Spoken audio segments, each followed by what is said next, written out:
Hello, and welcome to what will be my last will and testament, as I'm being forced to make this podcast against my will, and Yep. I'm pretty sure I'm going to be killed here over the next 2 hours by these idiots. Yes, absolutely. I'm literally holding a gun to his head right now. It's, uh,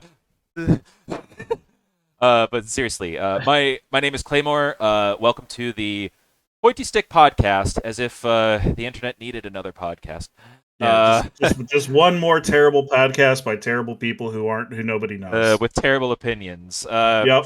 But really, this is this is something I've wanted to get off the ground in some form since college, and just I figure, make it about all the stuff that I always like to talk about: nerd culture, video games, anime, just internet culture, everything under the sun that we want to talk about here, and present it to you guys. We want to share these types of things with you guys and hear your opinions too. The stuff that depressed people find fun. That's why we laugh so much together, because we're all depressed. But yeah, so in this, I guess you'd call it the pilot episode. It would be really funny if we pulled a Game Grumps and just called every episode the pilot episode, and it would be super confusing. Let's do it. Let's just run with it. This is actually the last episode we'll ever do. This is our conclusion. Don't do that. Don't say that, because I might actually take you up on that. This is episode 0. Yeah, sure. Why not? In this pilot episode, since it's still relevant here in our minds, and because we researched the hell out of it, we're going to talk about Moon Knight, because at least two of us are rabid Marvel fans, or at least for the shows and the movies. Sheepin over here has been somewhat disinterested, but some things are a little bit, Well, we roped him into it, all right? Yeah, sure. We'll put it that way. So I held him at gunpoint to do the podcast. They held me at gunpoint to watch this show. Yeah, I guess before we go any further, it'd probably be important if I actually introduced you assholes. Yeah, probably. Now that it's been 4 minutes. Yeah, so like I said, I'm Cuhlaymore. You can find me on Twitter at the tag right there. It has an underscore at the end because I wasn't fast enough to get my own tag, but hopefully I can get verified in the future. Over to my right is SuperSheepin Reviews. He has a YouTube channel by that name. He makes funny gaming videos, shorts about his content, and he's probably the most motivated person I've ever met in terms of that. And honest, joking aside, I'm really grateful that he's, forcing me to do this finally. Oh, that's so sweet. I hate you. And then below me is our friend Mezzerschmidt, who you can't really find anywhere because he's stuck in a basement and he's kind of just a dwelling goblin in his own house there. Yep. But I like it like that. He's the one you pay the troll toll to get into. The troll toll. Don't find me. I'm not finishing the sentence, but you It's Always Sunny fans know what I'm talking about. Oh, hell yeah, dude. But yeah, he is also a very good friend of ours, a friend of mine from college. Probably one of the nicest people that I have ever met. And he is with us here as well, one of the rotating guests that we will have. We have a various circle of friends that we'll probably have on here. But yeah, overall, we just want to bring various nerdy culture topics to you all and hear what you have to say in return, So now sit quietly and listen to us rant about Moon Knight for 2 hours. Approximately. But yeah, I hope you guys enjoy, and yeah, we'll hopefully, you enjoy us talking about Moon Knight otherwise. I hope it's entertaining. In one form or another. Oh, we were entertained by it. Yeah, we had fun. So that's all that matters. You guys don't matter. You can tell us how wrong we are in the comments. Yeah, exactly. Yeah, you give us all the shit you want. Just make sure to like and subscribe first. The true content whoring way.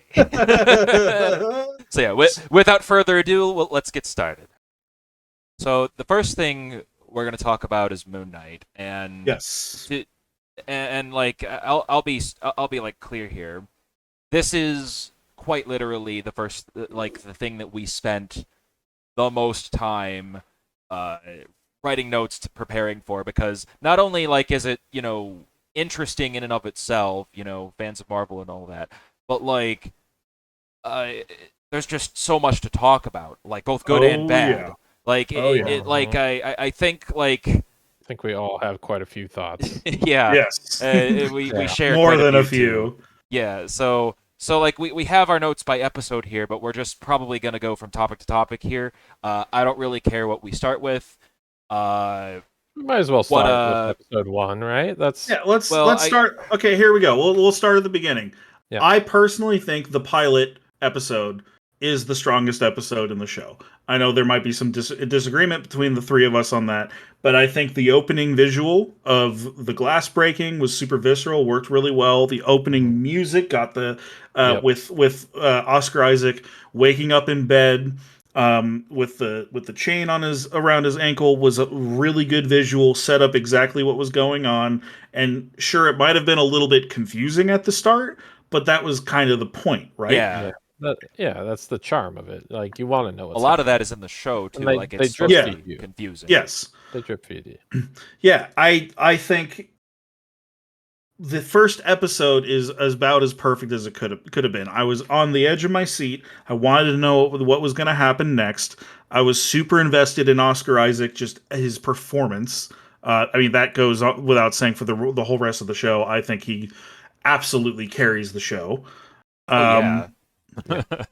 I loved him too. Like and yeah, upon second watching, I was shocked at how much foreshadowing happens just in that first episode, which, of course, on first viewing makes absolutely no sense. Yeah, we might as well say now we're not going to avoid spoilers, No. right? oh We're just going yeah, to go for right into it. sure. Like So, we're gonna Yeah. be we're spoiling the shit out of this show, so dude. let's go Like into Yes. it right now. Yeah. Um, upon second viewing, right, all the different shots of reflections where you are setting up not only the second personality that eventually shows up, Mark Spector, Yep. right, but it even foreshadows the third that you don't Mhm. even see until the not just the final episode, but the final scene of the final episode is finally where you get that payoff. But it's all set up in the beginning. And one last thing that I want to specifically point out is the opening shot of Harrow breaking the glass and putting it in his shoes. That you hear the glass in his shoes anytime he walks in any episode. We Yeah. were paying close attention every single time he was on screen, and you can hear the little jingle, even like episode 3, episode 4, episode 6. It is consistent, and those little attention to detail moments are littered throughout the show. Yeah, I it's do. I love the attention to detail, and if anything, it just makes him a more sinister villain, knowing Yes. that the whole time, everything that's happening, his feet are just pierced full of glass. Hmm. It's kind of incredible, just and it definitely adds to uh, the. Sorry. you can feel it. Yeah, oh yeah. Just Yeah. watching It's the Yeah. show. like in my notes I put that that scene is visceral, Mm. and you feel it just by when he's walking, the crunch, like I Mm. can you can it's literally painful to watch. And of course that goes away when you're not paying attention, but then if you do pay attention, you hear the jingle in every single scene that he's in. It's just like he's literally in agonizing pain constantly, but he never shows it on his face because of, well, we have some ideas about why he did that, right? Yeah. I Yeah. know. Well, I mean, it most likely has to do with his penance, right? I would assume. Yeah, I can't imagine. Um, He just likes glass in his shoes. It makes him feel nice. It makes it's massaging his muscles. To be honest, I would like to get a bit more of Harrow's backstory. I think they set him up really well. They gave Yep. you what you needed for him to be a villain, but I still would like to know exactly kinda why gotta know. he claims to be broken, Yeah. how that happened, like what the consequences of him being the Khonshu's first avatar, or maybe not first, but like Khonshu's avatar, was and the whole how he even broke the pact with Khonshu. Like none of this is really explored. Nope. Maybe it doesn't need to be, but it would be interesting to know. He is a Yeah. villain in the comics. I Yeah. mean to be Yeah. expected, but you know, It is It's- possible that they're leading on the comics a little bit, but name-wise. It is also possible that like they explain it through some flashbacks in season 2 whenever that happens. As it stands right now, Harrow works as a villain. Yep. His writing is not great. It's definitely, I feel like the reason why he works as a villain is more because of Ethan Hawke and the performance. Oh yeah, he's And great too. I love him. It's less of the actual writing and the characterization, because in all honesty, the way it seems to me at least is the characterization is Khonshu used me, I'm angry, so now I'm rebelling. Like I don't know, like his reasons for wanting to find Amit aren't super well explained. Not really I clear. mean, Yeah. I think it kind of seems like petty revenge, to be honest. I think it's more like he got fed up with being Khonshu's pawn, and Khonshu, the way that he makes his avatars mete out justice, right, is very firsthand. Whereas I think maybe with Amit's power not being nearly as bloody, obviously it robs people of choice and everything, and it's idealistically not as great, maybe. But I think he saw so much bad in the world, and he felt like he was doing enough bad that committing more to Amit might even the scales in a sense, right? It And was it's like his a lot about the penance. scales He- herself, it was right? it was his penance to try and make up for what he was a part of before. I guess that checks I- out in a way. Suppose, but it does still kind of feel like he's just trading one god that he's angry at for another god who's similar and who hasn't wronged him yet. I don't know. It There seems is a an little element shallow. of that. I mean, even Amit says to Khonshu that what they want from the world is so similar Mhm. overall. So I mean, there is definitely an element of that of him just rebelling too. But yeah, it's Khonshu is not without fault, obviously, and we kind of see that even as well as early as the first episode, I think. Yeah, I mean, and it seems like Khonshu might actually end up being the main villain in season Mm. 2, which Very could add some possible. more Be characterization. Yeah, Yeah. I agree. I think if it was Stephen Grant and Mark Spector versus Jake Lockley and Khonshu as the villains, like that could be super interesting because it's all in one body, right? Yeah. And it could be just like a battle of the minds, but also played out in physical form to like stop Jake Lockley and Khonshu from doing this incredible evil. I don't know. It I could be think interesting to see where they go from there. Yeah, I definitely think that there's going to be something that Jake is going after that Jake and Khonshu are trying to accomplish. Probably involves killing a lot of people, and No shortage of we'll- that. Yeah, we'll see how that What turns people out. are killing? Both. Both. Yeah, I guess like I'm really interested. I would be really. I mean, it's so obvious they want to do a season 2. I don't know if it's been confirmed 100% yet, but I would be I think really it's been surprised. teased. Yeah, Like, I'd be really surprised if they didn't. Yeah. Like I mean, with Jake at the very end and Khonshu showing up, revealing that he was hiding him the whole time from both Mark and Steven. I mean, this was foreshadowed straight from episode 1 onward too, in various Right. moments. Like there were various moments when, the blackout happens. They both like say, "Oh, did you do this? No, did you? No." Like I mean, who even did then? before that, right? There was Yeah, the steak dinner. The steak dinner that wasn't Mark. yeah, That No, was no, Jake. yeah, exactly, yeah, because Mark, Yeah. I mean, maybe it was Mark and the writers just forgot that he had a fucking wife, but I'd severely doubt that, right? Especially No. especially in the pilot where they pay so much attention to detail. For example, when you're in the museum, you can literally see at one point you can see two different reflections in the glass signifying both Mark and Yeah. Jake, like even in the first episode. So our theory definitely is that the guy who asked the tour guide out at the museum. I mean, it obviously wasn't Steven. It's kind of implies and has you think that it's Mark, but it has to be Jake, right? Because Mark Has to wouldn't be. he wouldn't ask someone out when he's married. Steven's too awkward to ask somebody out. He's also Has to vegan for the steakhouse, yeah, Yeah. like it has to be Jake. I just Yeah. I It's a good don't point. think Yeah. it can be anyone else. It's very Yeah. strange. Yeah.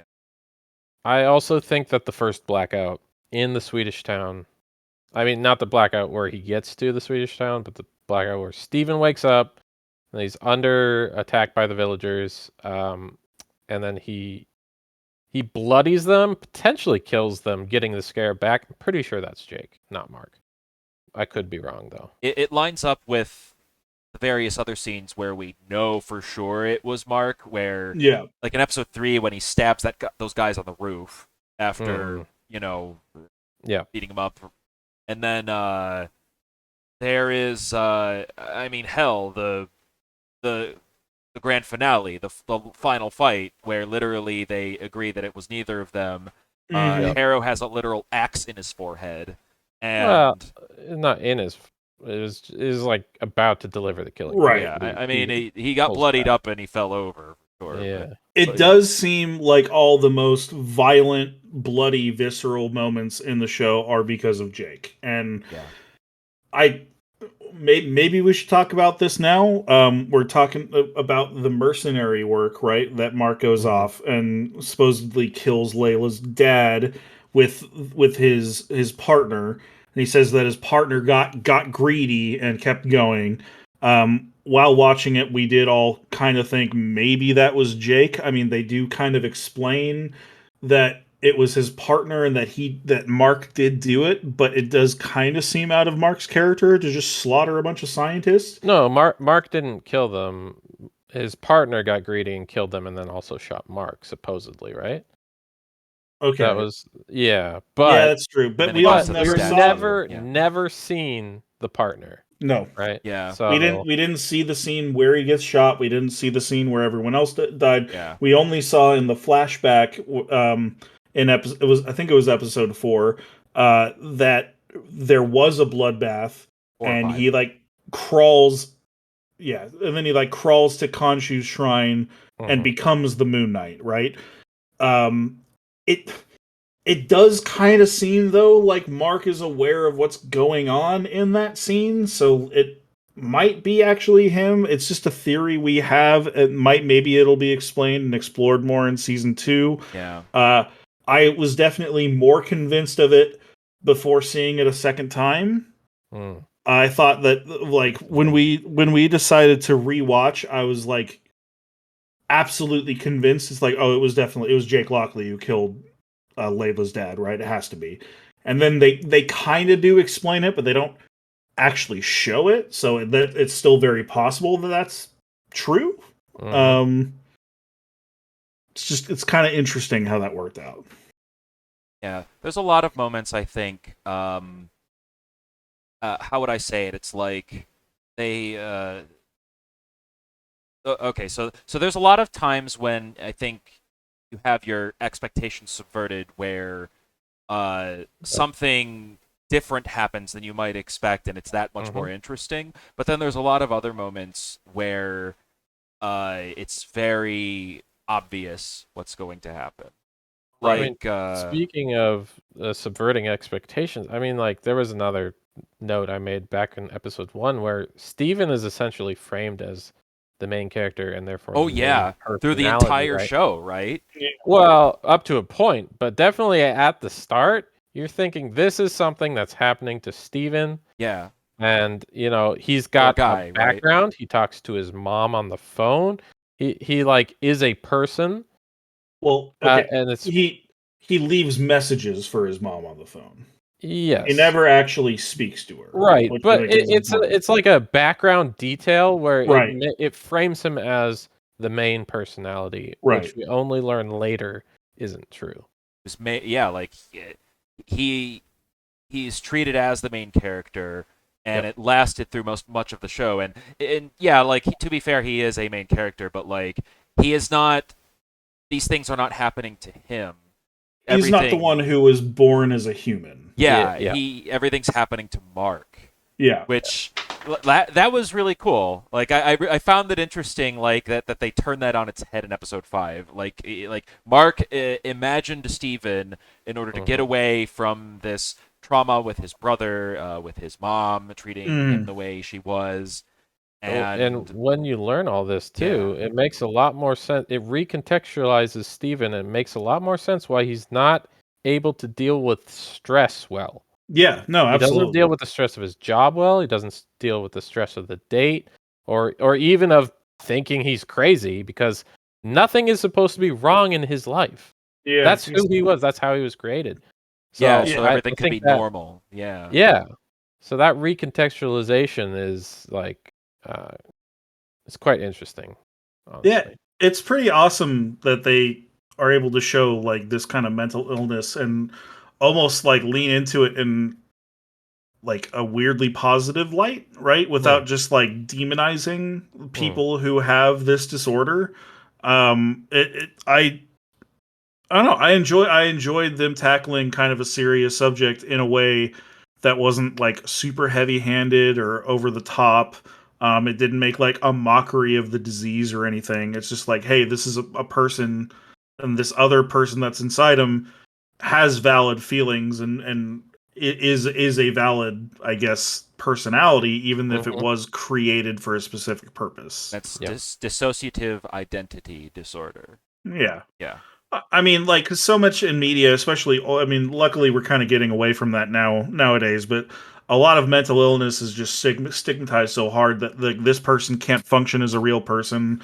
Um, they, they can't succeed in life. Yada yada yada. Whereas Mark, I mean, he's married. I mean, he has a job that he's able to hold down. Right, like he's Even as a for all mercenary, yeah. yeah, for all Yeah. intents and purposes, he is like a normal person Yeah. who is successful, right, in life. Yeah. Yeah. And if Yeah. he wanted more, he could have more. It seemed like he was running away a bit. Hmm. But I mean, rightfully so. When you find yeah. out what he When went through as a kid, eventually. it's actually pretty horrific. Sure. Um, I Yeah. mean, very few people would be able to recontextualize feeling responsible because he didn't murder his brother, but like from his viewpoint, it would probably feel like he murdered his brother, and then his Yep. mom is blaming him for it, and then beating him for it. Like Yeah. it's impossible for him not to contextualize that and be like, "This is my fault. This happened." I actually have a point about that in my notes though, because the way it's represented in the show is different from the people that we are confirmed to know he actually had a hand in like murdering for Mm. Khonshu, obviously, but like the ones that are dead by his hand are all sitting at the tables with like their organs Yeah, in the yeah, pots. His little brother, however, is still alive in his memory, like right? And I think Ooh. that essentially signifies that the guilt or the blame does not fall on him. even if It's the guilt is still there the because guilt he's is still there, in yeah. the room with everybody, but he doesn't have the same He's like not there a sitting eyes, like corpse. whatever. Yeah, Yeah. but like yeah, the cosmic blame for the kid's death isn't on his hands, right? Yeah, that's Like a He's good not point. sitting at a table with his corpse in canopic yeah, jars, he just like didn't murder everybody his brother. else. His brother died in an accident. And I guess Yeah. that's the Right. Right. yeah, That is something I didn't notice. That's really cool. that's the Like divide little that things I like saw. that you find in this show just make it. That's just my interpretation of it, but Yeah, I mean, I I think think it's that's a good. fair Yeah. interpretation, Yeah. yeah. and I think this show shows uh it is willing to pay attention to the little things like the two reflections in the museum. I mean, even in the ending credit sequence, that one scene where like it's Mark's body and Yeah, his it's face like is cut off and there's three faces, Oh right? my Like it's it's god, like yeah. him Upon looking and second aggressively viewing. forward yeah, or with even his like back turned, the kinda. ring is split into three different sections, right? Yeah. Oh Like yeah. all that imagery, Yeah. um, and then like the paying attention to what's happening in the scene with the music choices, right? Like we all absolutely love the "Lonely as a Man Without Love" in that opening shot because not only is it just a good song, but it's uh, directly describing what's happening in the scene, and it's amazing how much attention to detail the show has in certain aspects. Yep. But The glass in the shoe. the glass in the shoes, but that on the flip side makes the bad moments I feel stand out so much more because it's like you paid attention, you did all the hard shit. Why is this in here? Yeah. And I know it's a small moment, but yeah, I said I was going to mention it. But in the last episode, when Layla is following Harrow after Steven and Mark get killed, and she's wearing the mask, and she like hops out of the back of the truck, lowers her mask for this entire scene, is talking to Tawaret through this dead man on the ground, and Harrow looks behind him at her and doesn't notice it's Layla, even though she doesn't have a mask on and Yeah. has a knife out. It's like, how are you gonna miss something like that when all the little things you set up in the first couple episodes were completely on point? Like, what the fuck are you doing? Yeah, like I don't uh know, man. let's while we're on like I mean we were talking about Mark and various other characters, like while we're on this subject and we're kind of moving into the more negative stuff, let's talk about Layla Yeah. a little bit because I think like a lot of us kind of have a similar issue with her. It's not that she's a bad actor at all. It's not that No. anything No. about her in the show, or how do I put it? It's not that I hate her as a character. It's Right. just that I think you said, Hate the situations she's written into. yeah, like the things she's Mm. written into and then the things she does just don't seem very real, I guess you'd Yeah. say. I mean, Yeah. I Some mean, some of the things absolutely do. Some, especially upon second viewing, I feel like I'm willing to let a little bit more of it slide. I'm glad I did too because Um, when you watch it once, you kind of have like the initial reaction and things make a yeah. lot more sense. I mean, granted, it's like you said, Super. Like it's meant to be confusing, but after that, Yeah. it's like a lot more makes sense. Especially from the beginning. But anyway, there- sorry. Definitely, there were some points at which her involvement is just written in as a plot point and Yeah. not Yeah. necessarily like organically. Yeah, like the scene that you were talking about, Stefan. Like the one theory that I came up with, and we talked about this briefly, but even then, it's like, why go about it this way? Like, why have her take off her mask just to talk to Taweret, right? My theory is that it was done that way just so they could have the scene where Taweret reaches out through like a corpse and talk to her. She needed to have her mouth visible or something, so a little more realistic maybe, so that she wasn't like muffled with shit over her face. But Sure. but like if you're gonna show like Harrow turning around and looking at her, if you're gonna like have her take down Yeah. the mask, I mean, yeah, she's in the back, but like one person turns around and it's over, like you said, right? Yeah, like they could have handled it so many different ways. Like they could have, I mean, hell, they could have had her remove the mask, talk to Tawaret, put it back on, and then had Harrow turn around. Like I still would have been slightly annoyed, but I wouldn't have been like, oh, this is a glaring issue. Yeah. They could have had her if they really wanted to make sure that the audience knew it was her, which I don't think they needed to. I think it was pretty clear that it was Layla from the beginning. Yeah, I Yeah. agree. But if they wanted to, they could have had her remove her mask, put it back on, and then they could have like dubbed her talking over to Waret. I mean, So many little things like they could have done just to make it that much more believable. Yeah, and I know it's nitpicky. I know it might be silly to some people. I know some of you might just say, "Hey, get over it. It doesn't matter." Yeah.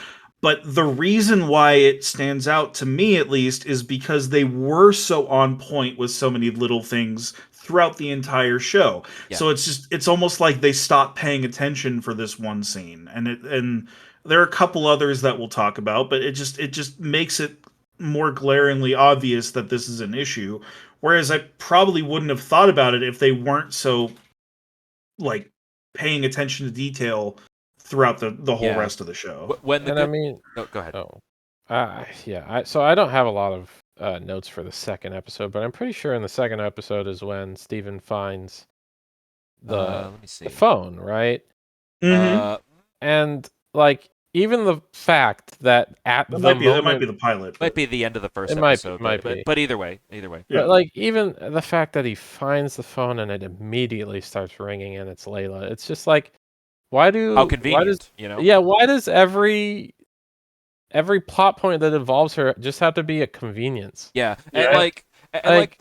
keep going. Sorry, No, I keep having thoughts. that's basically Oh, what okay. Yeah, your and thought. I feel like for even though like for a lot of scenes you could probably come up with like a decent excuse at best for like why things happen. I mean, like Layla was repeatedly calling Mark, like wondering where the hell he is, hadn't seen him in months and that sort of thing. I mean, first of all, it's been months and you're still Yeah. calling. But like, I mean, granted they're married though. I believe she would still be calling after months. I don't Yeah. believe that he would turn on and she just happens to be calling months later. At that exact At like moment at in that time. exact moment, it's Yeah, like, come yeah. on. Yeah.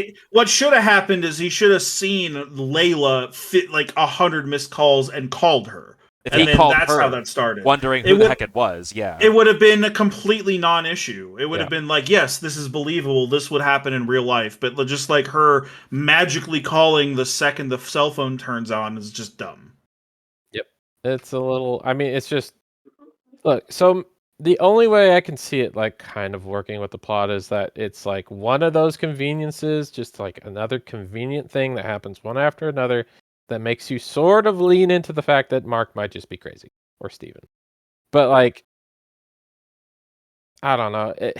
There's already enough other things that you didn't have to also put that in there. Yeah, and like you said, a lot of this seems really nitpicky, but yeah, like because there's so many detailed like little good things, it really like makes it so all of the little detailed bad things stick out that much more. Like we could go through all of these in the episode. Like for me, one thing that really stuck out was some of the logic around how I mean, I guess I wouldn't necessarily call this bad, but like it was just a little confusing to me, or at least I had to at least try to put like two and two together in my head just to try and make sense of it. So Khonshu apparently can affect the physical world.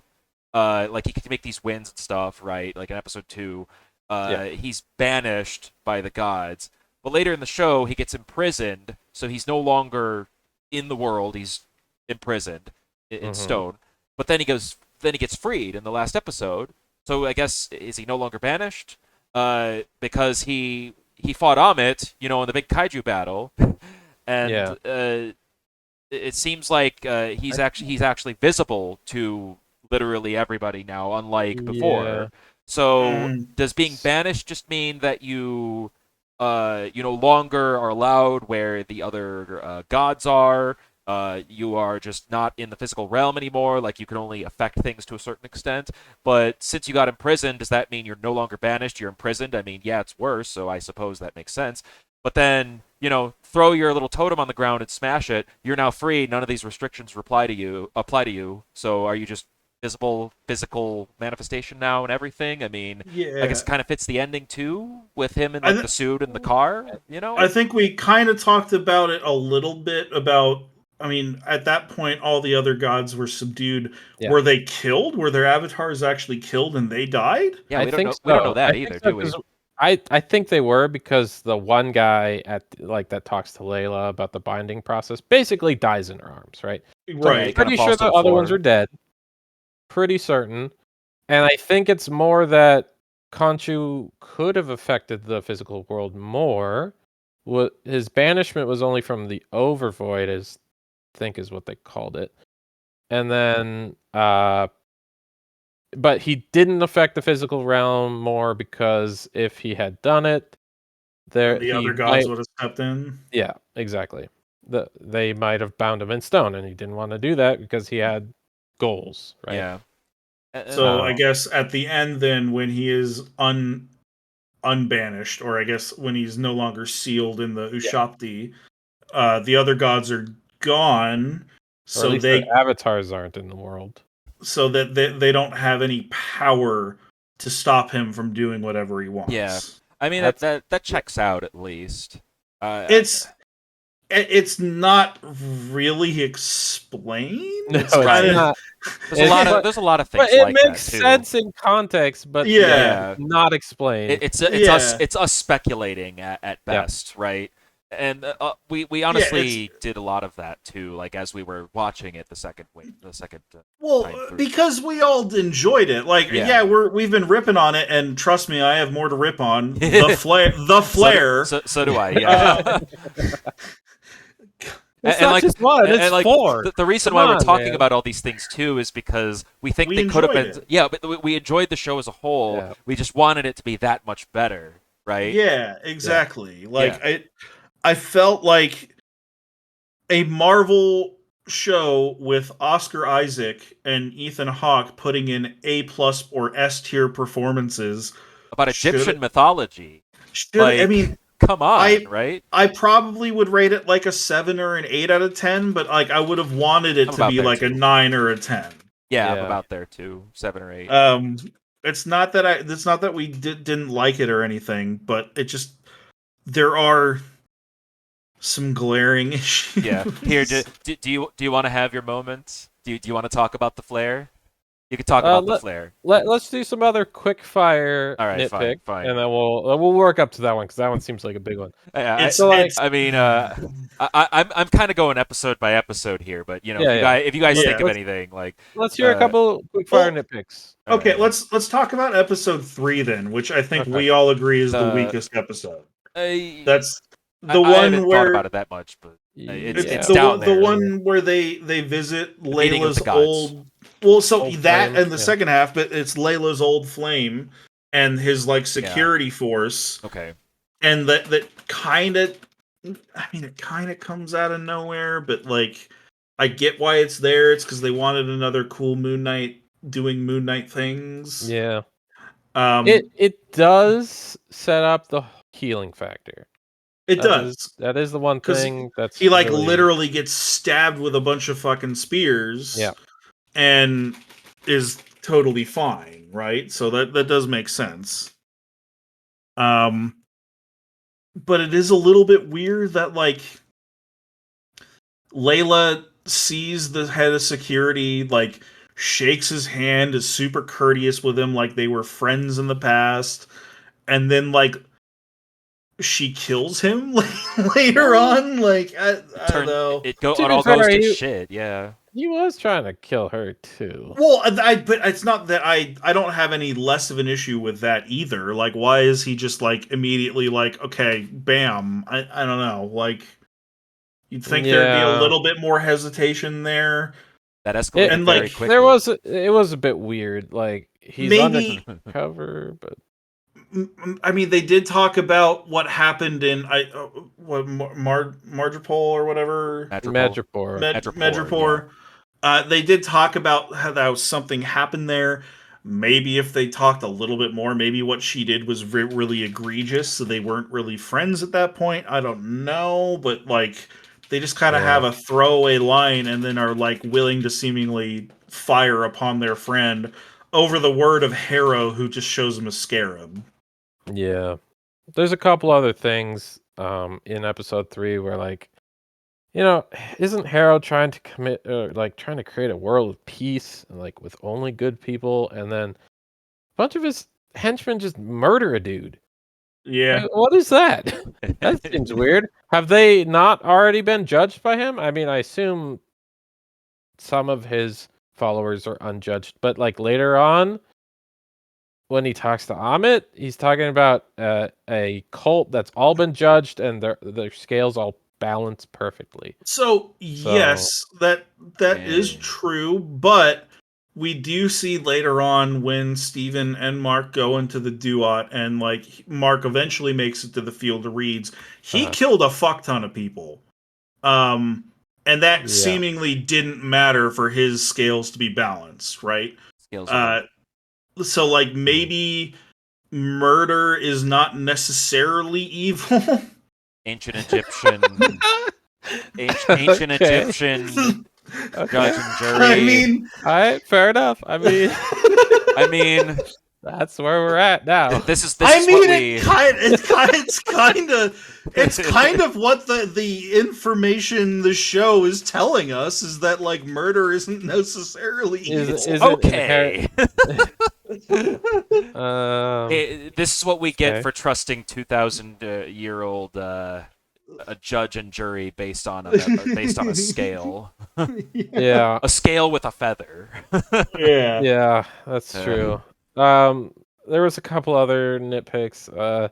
Conchu's CGI in the light is a lot worse than when he's shrouded in Yes. darkness earlier. Scenes I with the do- darkness are really like they're creepy and cool. No, I completely agree. I kind of had a problem with the overabundance of CGI just as a whole, and Mm, upon second glance, I didn't hate Amit's CG as much as I did the first time around. I was like, okay, mhm. maybe I was just being a little harsh. I feel like Khonshu looks really, really good in like the first couple episodes where it's like he's behind flickering lights in Yeah. the hallway and Yeah. stuff. When it's just him out in the open in the daylight, I agree. It's just like, yeah, this is CGI. It's kind of ruining my immersion. He looked okay later on. Again, like the kaiju fight, I thought he was. Yeah, I mean, but it was it also was better. It was it also took dark. place in nighttime, Yeah, he just looks better at night. Um, which I guess I, makes sense because he is the god of night. yeah, that's Something true. like I know you guys talked about the yelling during the Avatar trial. Yeah, Ah, the meeting with the gods. I have some. I words am there. here to judge Harrow. Yeah. Go for it. I could talk about this a little. So like, Yeah. Yeah, do it. So first of all, so this is episode 3, right? Yeah. We're going into this meeting with the gods because Khonshu had this quote unquote bad idea. He wanted to prompt this meeting, and what he did to do it was just cause a solar eclipse in the sky, and the gods hate that. You can't fuck with the sky.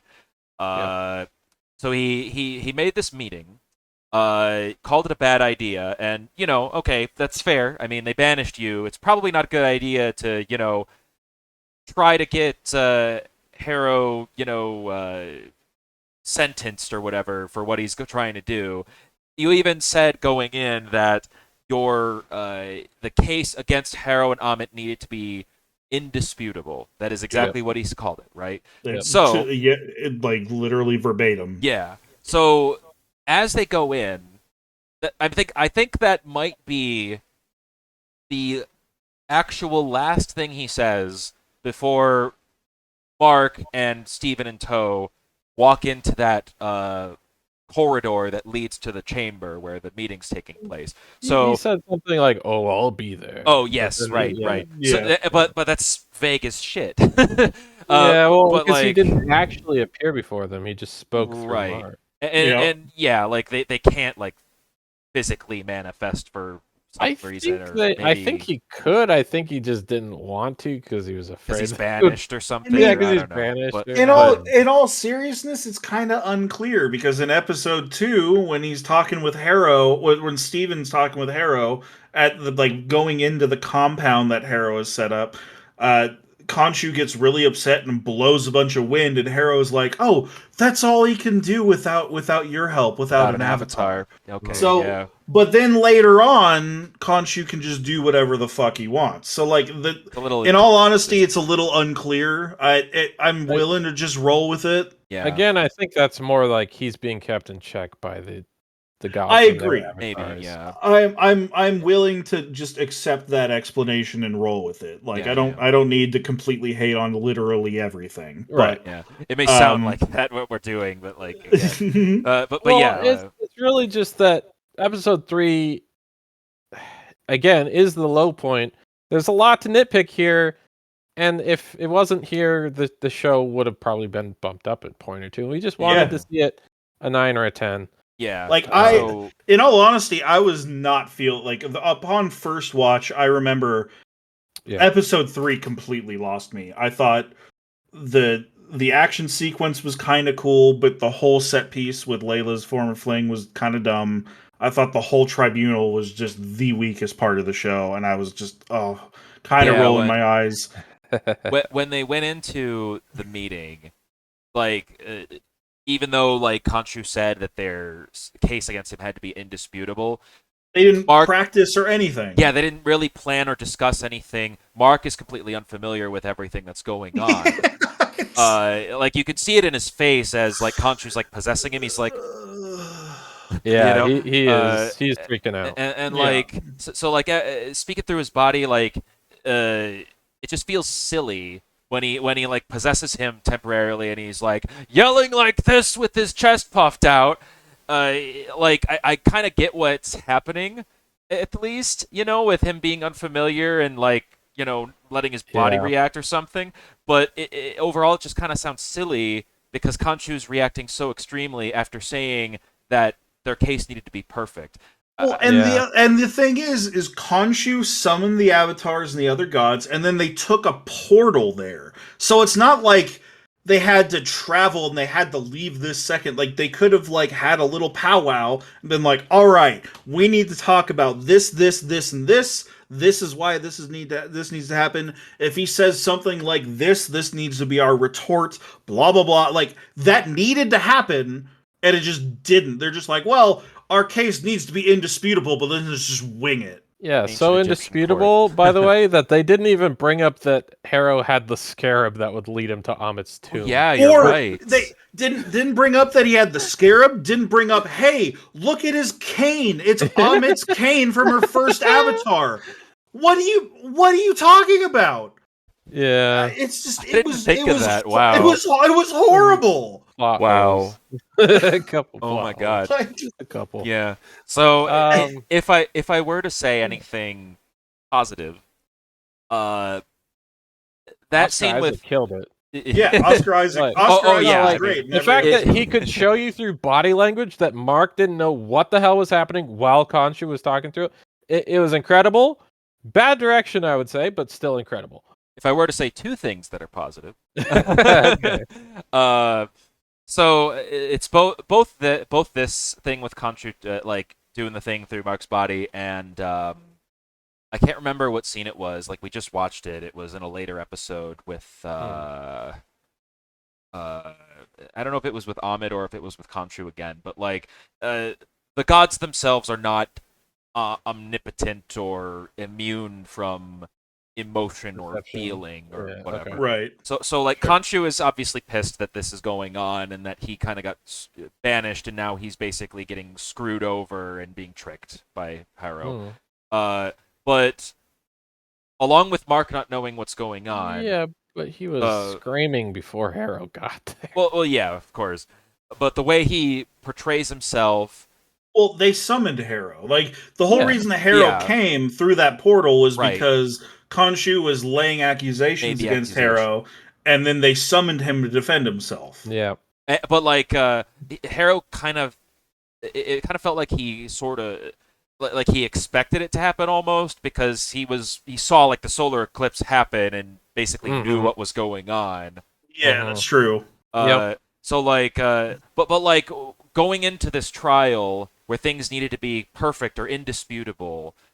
The way he portrayed himself, along with Mark not knowing what was going on, he basically screwed himself over, right? Yeah. Like, in that moment where he didn't have this foresight to go in prepared, like, he even said himself that it was a bad idea in the first place. You could call it a character flaw, I guess. Like, that's almost the best thing you could say about it. Yeah, like that's what I'm saying, I guess, too. Like, it shows, like, the gods aren't perfect themselves, but, like... Yeah.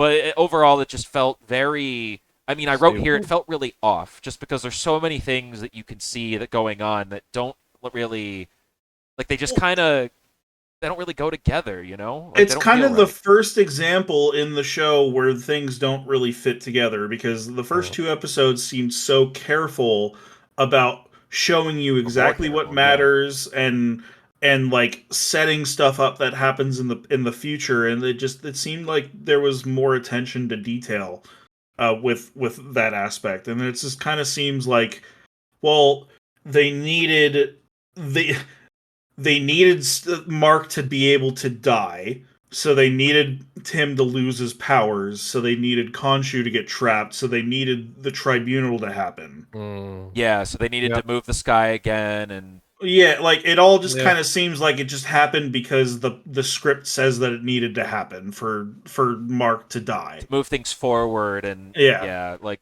for certain things to happen in a certain order in order for the plot to move forward. Yeah. Yeah, which is Which Yeah, not and that's not like kind of necessarily leads into terrible, the whole but Senfu's tomb sort of thing, yeah. That or like sarcophagus. yeah, and like all of that is not necessarily like a completely terrible thing, but when it happens in this particular way, it's like I'm very aware that I'm watching a show right now. yeah. You know, like I'm not very drawn in when things are so for lack of a better Maybe like word, like boring, I guess you'd say, or like predictable at certain Yeah. predictable. Yeah. parts. I guess but yeah, I don't know. I mean overall like everything's still great. It's just like you said, the bad just shows that much more when It's things are like great too. the show is great as like a performance piece for Oscar Isaac and Ethan Hawke. Honestly, like I keep not mentioning Layla. I think her actress is awesome. I think she put in a good performance Yeah. too. It's Uh, just the writing around her was a little bit subpar. But like as an acting piece and as like an what's that? artsy um almost like I mean as Comment far as on. what's up? Oh, sorry. No, go for it. As far as like Marvel properties go, they were allowed to do more like art house kind of Mm. like interesting looking shots and interesting ideas with foreshadowing. I all that's on point. It's just they forgot to fill in the middle part Yeah, with like good writing for a lot of it, for certainly felt mostly for different. characters, not this, like the writing of the story is I guess fine and makes sense, but just like specific reasons for like what Layla's doing or how she gets out of situations and There well, definitely is a bit too much of A to B to C with no pauses. You know what yeah. I mean? Like Yeah, it's just like I remember saying that too. Like I was thinking that. yeah, that's what you were. I mean I think the Senfu's sarcophagus thing was kind of,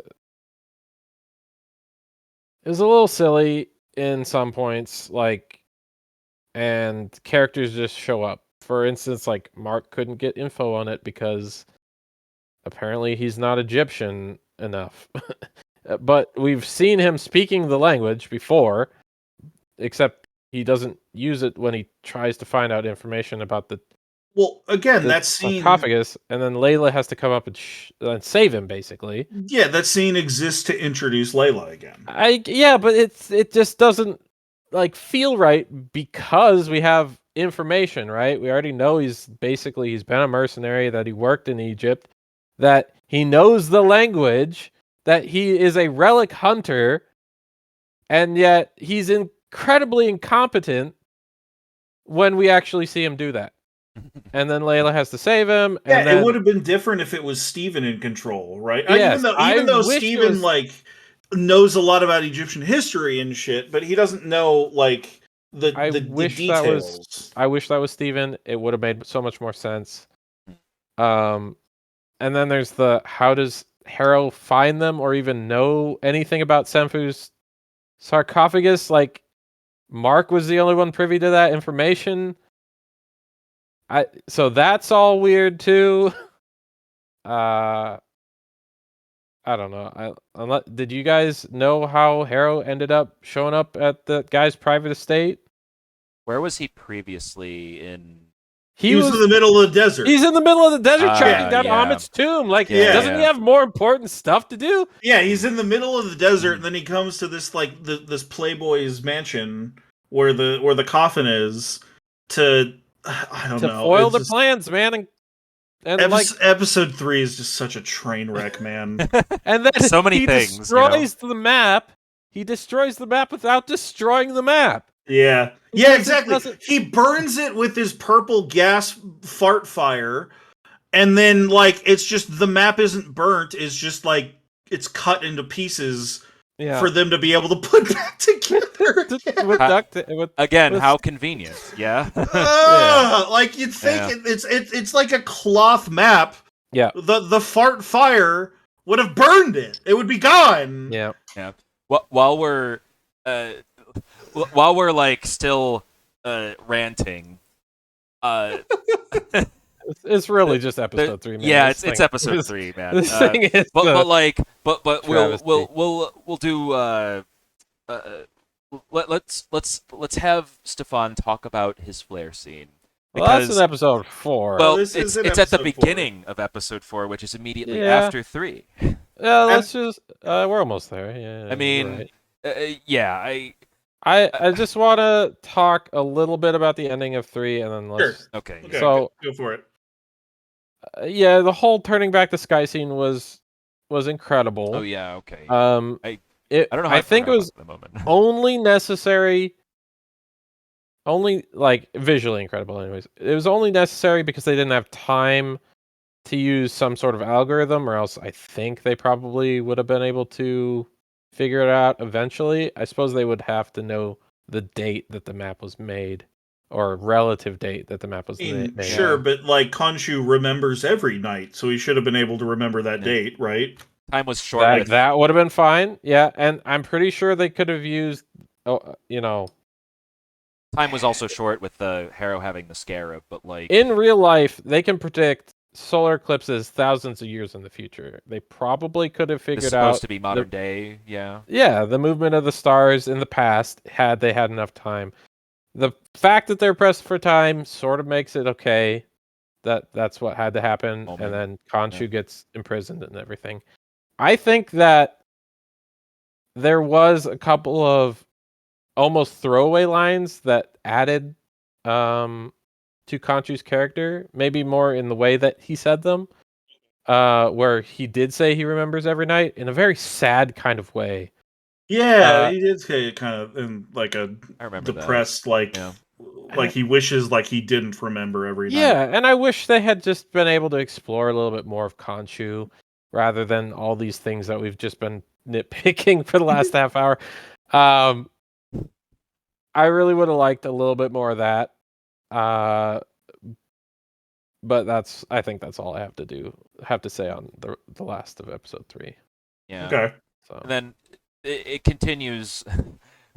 We're still going to be nitpicking. Yeah. It continues a little bit into episode 4 until it starts to get a little more interesting. But So yeah, I think there are nitpicks in episodes 4, 5, and 6, but overall 4, 5, and 6 are good. yeah, And we're kind going of uphill. save again. the show. Yeah. Yeah, like after episode 3, I was about willing to drop it, but we were all watching it together in Discord, and so I'm like, all right, I'll keep going. Because I'm not the biggest Marvel fan like you guys, right? Like, I dropped Marvel after Age of Ultron. I've kind of just only been paying attention to what's super big or whatever Mez drags me to. So, I'm not like a Marvel fanboy. So I was like, I'm done. This is not my thing. But then after episode 4, even after the stupid flare, which I'm about to get into, I was back in. Now, Here's your moment. Layla and the flare 2 greatest characters ever conceived, man. was the so Flare is the main character in the show. stupid. It was Look. so stupid. Look, Layla is the Flare's avatar, okay? Avatar of the Flare, come on. So when she's running back down the hill with Mark's what, unconscious at that time? Yeah. I think so. So Mark's Mark or unconscious, Steven. or Steven, whoever. The body is unconscious, Yeah. and she's being followed by Harrow's cult with a mounted turret on the back of the truck, and she decides to hide next to the Jeep, and the truck comes down, goes around the car, doesn't look in the car because they see the unconscious man in front and get distracted, but like you'd think that they would have as they were driving by, they looked like, is there anything in the car? No, they didn't. They just fucking passed by. Drove around it. Yeah. And then Layla opens up a flare and distracts them to come back to her, stands there with the flare out, be like, hey, leave him alone, runs around the car again, drops the flare, and then crawls under the car, gets another one while they're distracted by the flare, and then just happens to throw it on the ammo box, which then blows up the whole stupid truck. The ammo box just happens to be open. It's the most incompetent henchman on the planet, and the flare has more fucking powers than Steven does. Why? Why is the flare this god with magic powers? And then it comes back again, after a cool scene in the temple with the Heka priests. You're like, oh, this is awesome. Well, she finds more. She finds more because apparently Harrow knows of the powers of the flare. Okay, he brought some along for protection. So she grabs 2 flares again, and uses one in the way a flare is intended to be used, by dropping it down the hole to be like, how deep is this? Cool, no problems with that. That's how a flare is supposed to be used. But then she gets grabbed by the Heka priest, somehow manages to escape for a second, then gets grabbed again, and then she decides she's able to pull off the arm, and then brings out the flare. I think she knocks the Heka priest in the head with it, and then turns it on magically. It's like she stabbed him with it, and maybe it scraped against something on him. Maybe it scraped against his open eye socket, it's and ignited inside of his head or something. And then she shoves it into something that's literally already dead, and then it dies. Well, flips it over the side with her. Well, yeah, I don't know if it's and clear. then she's if it hanging right on then, for dear life. Yeah, she definitely. I hated it. I hated that entire scene. Flares are magic, dude. All right. Just give her a gun, man. Why? Why is she using a flare as it's a stick of dynamite? Because only bad guys have a weapon of some kind. Give her maybe it's because maybe legitimately it's because her father was shot and she hates guns. Well, then they could have again. There's a throwaway line I'm scared of guns, just anything. But no, let's get Jesus flare and use it to solve all our problems. If there's any mummified corpses in this tomb, where there's supposedly guards or Heka priests or whatever, zombies walking around. If you could find an axe near the tomb of Alexander the Great, could there be other weapons like a scimitar or something that you could potentially use instead of a flare? Well, what about in the room that she was with? They saw the Heka priest literally dissecting that dude. Yeah. There were sharp weapons and shit in that room. The camera pointed outside to one of those spike things covered in blood to kind of foreshadow the Heka priest. Those are embalming tools, right? That they or dig the organs out of people. They were outside kind of skulking about the camp for a little bit, looking for that one of those entrances into the tomb. Yeah. With the expedition crew, you'd think they might have a weapon laying around there, right? Yeah, maybe Yeah. she got it like a gun off one of the corpses, or maybe they had a machete or something. But just why a She picked up road some flare? flares. I mean, in all honesty, she could have picked up a flare gun, and I would be less pissed about it It because would have like worked that better. shit, It made more sense. it would at least would have hurt in melee range. Like it just the road flare, aka stick of dynamite, did not work for me Yeah, at all. it seemed silly to me. That being To said, have it be reused so much. Yeah. So anger out of the way now, because the rest of that episode after that point was awesome.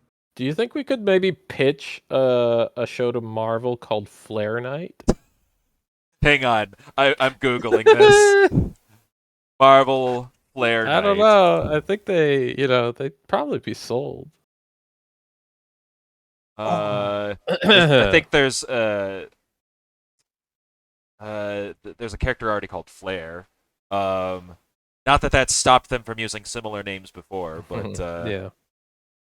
I mean, sure, why not? Fuck it. It's just it was just it episode 3 and then that sequence, like I remember literally laughing in Discord with everyone when the flare made its return. Yeah. I remember when I think it was when she escaped the first time. I'm like, oh, she's gonna use the flare to escape, and I was like saying it sarcastically, and then she pulls she out the flare, and I'm like, oh my god, of course. I remember that. I mean, But Be a show, yeah, anyway, like so. Anger aside, as you said, Yeah, the rest of the episode was great. Like I enjoyed the conversation immediately after the Flare fiasco, as I'm now dubbing it. Heroin Layla. Yeah, Harrow and Layla, the conversation she had about the spreading doubt in her mind about how her father died. Like that was great. I mean, it was believable when she came into the Alexander the Great's tomb chamber. Having that be revealed to be Alexander the Great too was that kind of a was cool pretty thing. great until That the worked. point at which they start Like defiling having it, and then historical you're like, oh, Jesus. significance, you know. Yeah, them shoving like it's not like it's a problem with the show. It works in the context of the show, and it makes sense that the Ushabti would be in the mouth because he was the voice of Amit. Like that all works. But as like a history buff, I was cringing. I'm just like, no, they're destroying the tomb of Alexander the Great. Like, oh my god, comics are gonna comic. Yeah, exactly. So it's not even a complaint, really. It was just like I was. If anything, it was effective because I was it hurt my soul, and I was like, no. I'm sorry. But I mean, I liked.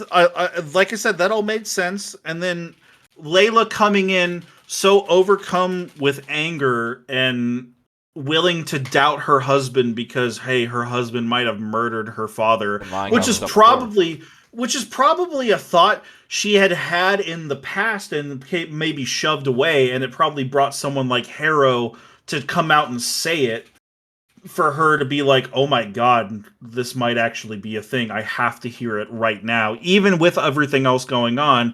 And they did even mention, like, Steven was like, we have the Ashopti, we need to go. And then it turned into Mark, and Mark is like, no, we have to go. Yeah. Even though they set that up, I was totally willing to believe that Layla was like, no, I have to know right now. Right.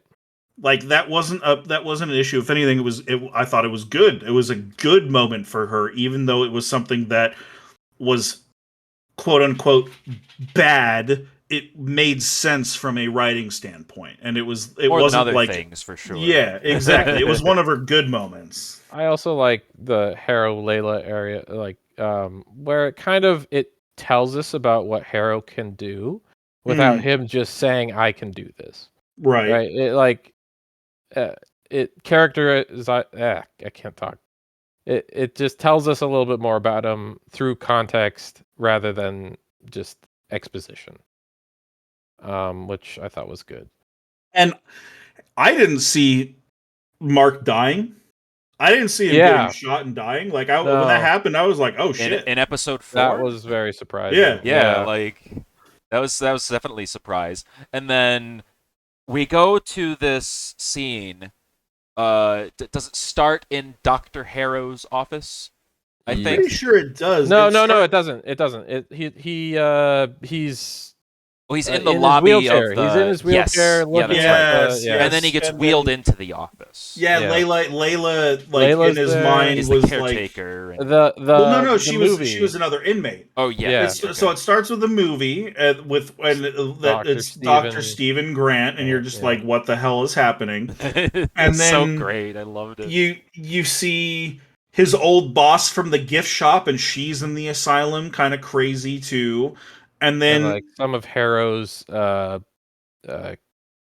henchmen yeah, are people that are he's like judged. the nurses and stuff. Yeah. well, the guy who literally got sacrificed by the Yeah. Hecka priest on the stone tablet is like his main nurse. Yeah. And you're like, what's going on? And then Layla's talking about bingo and how she's gonna split it with him this time, and she's Mhm. kind of crazy too. And you're just like, what the hell is going on? It does. It makes you question everything that just happened. yeah. And then Harrow going into yeah, Harrow's, having it- and then just have him is he gaslighting? Is Yeah. this the true Harrow? Is he actually a doctor? Like, what the hell is going on? Is this some part of Harrow's power that he's constructed this within Mark's mind to get information? Right. Is that what you were going to Is it- say?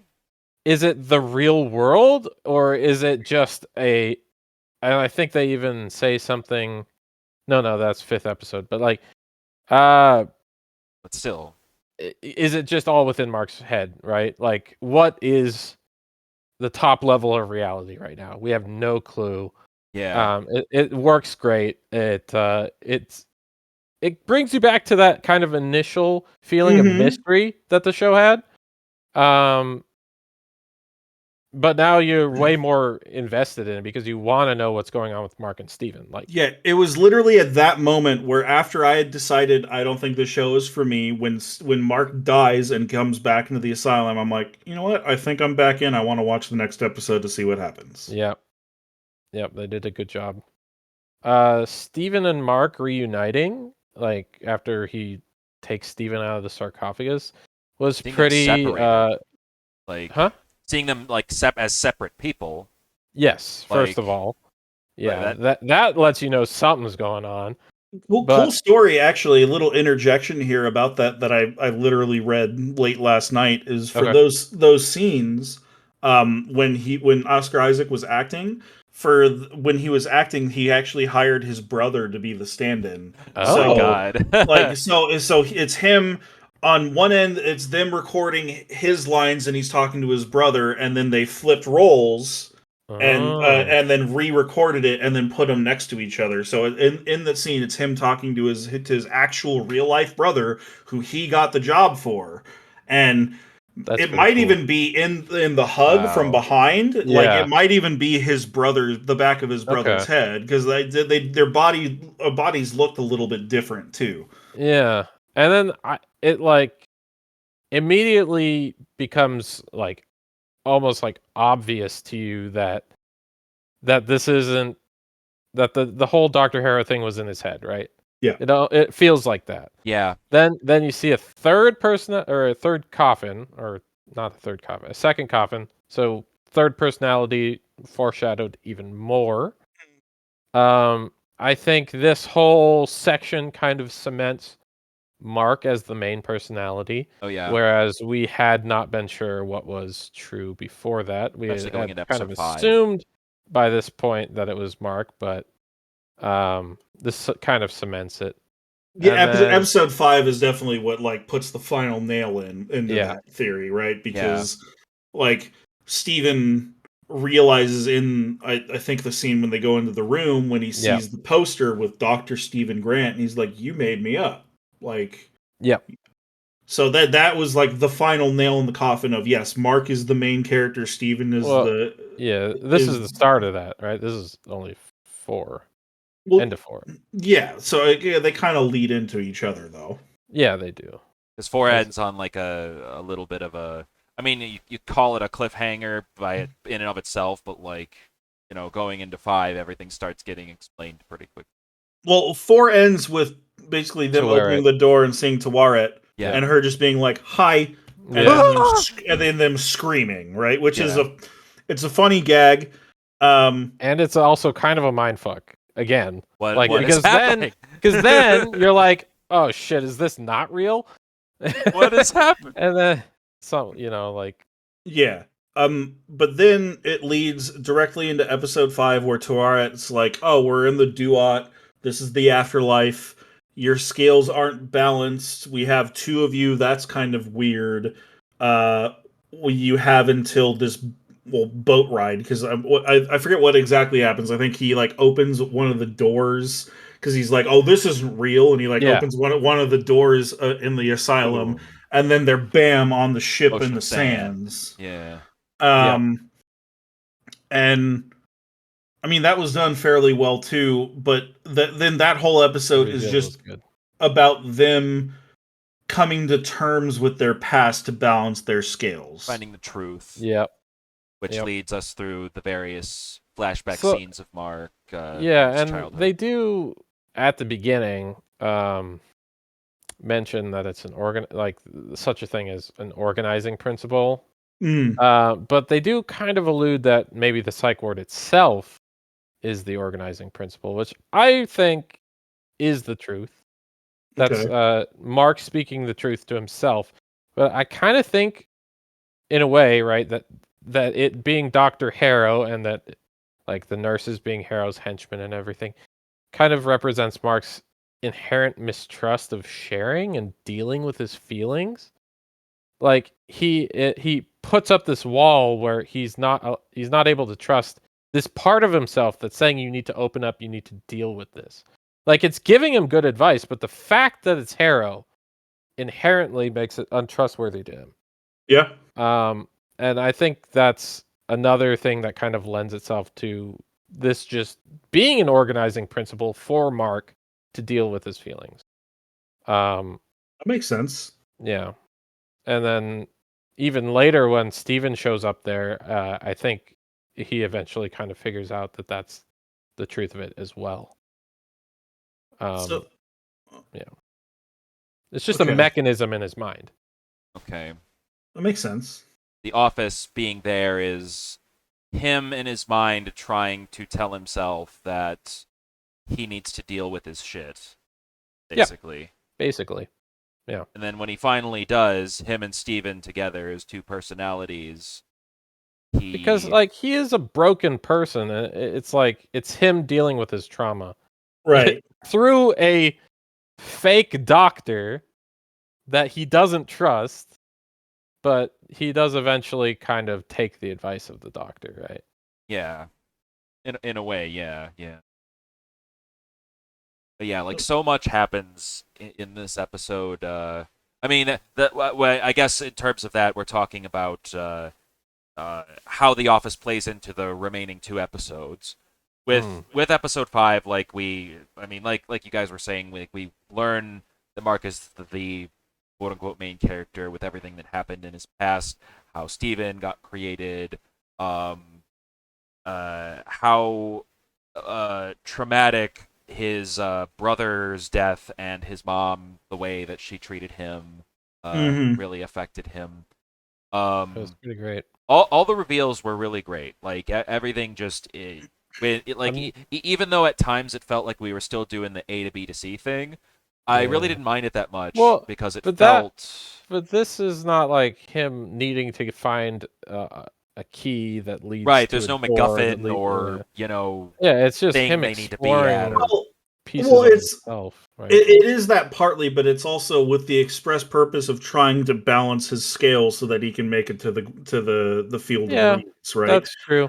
I makes do sense. feel like they should have abandoned that plot point as soon as they decided to turn around. No, I completely agree. And we I can see discussed that. this a little bit before we started recording, but I want to bring up the point again. Yeah. That the balance scales